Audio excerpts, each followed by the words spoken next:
Pwede po pa take out yung goto lechon, take out, tsaka tokwa take out.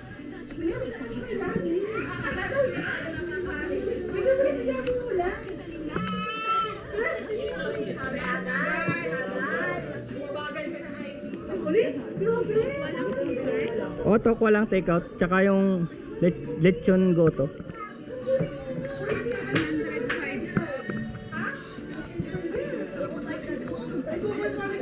Ta.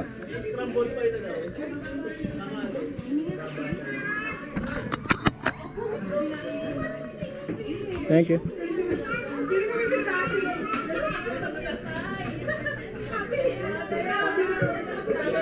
Bakit ang liliit?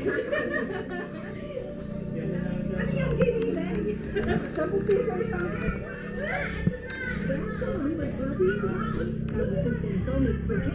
Ano yung structure na yun? Ah, nakaandami yun. Doon, nag-inom na kami minsan doon. Doon eh. Uminom na kami doon. Kita nyo view rito. Cloudy eh. Malamig doon eh. Balagay ko, muulan doon sa ibang area na yun. Dito wala pa. The city view. 1080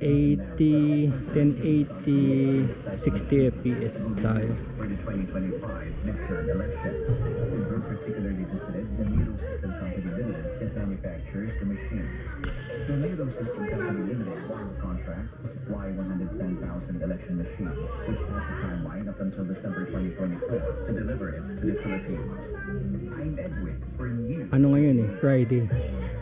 Friday ngayon, kaya wala masyado eh. Pero aktibo tong lugar na to pag gabi. Kasi mga inuman to eh. Mga inuman to mga lugar na to. Aktibo to sa gabi. Marami ditong inuman. Tsaka yung mga rental na yan. Rental yung mga 4x4 yan. Ayan.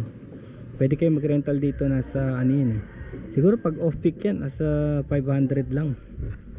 Pero pagka weekend, 800 ganun. Yung iba dilapidated na pinaparent yan.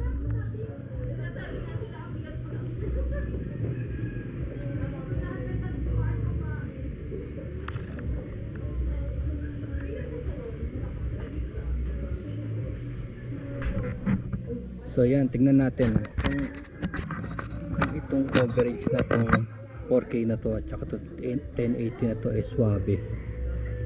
Baka magtaas na ako ng FPS 60 fps 1080 ganon or 2700. Tignan natin, pero hindi 4K yun, nag-bug down no? Naka battery pack ako hindi pa rin niya kinaya. So, mahirap yun eh pagka nag-bug down.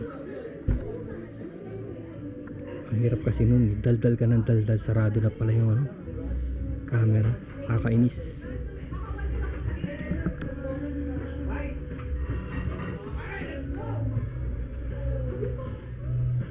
Tignan natin itong mga stickers na nakakabit dito. O, nahit pa tayo ng music.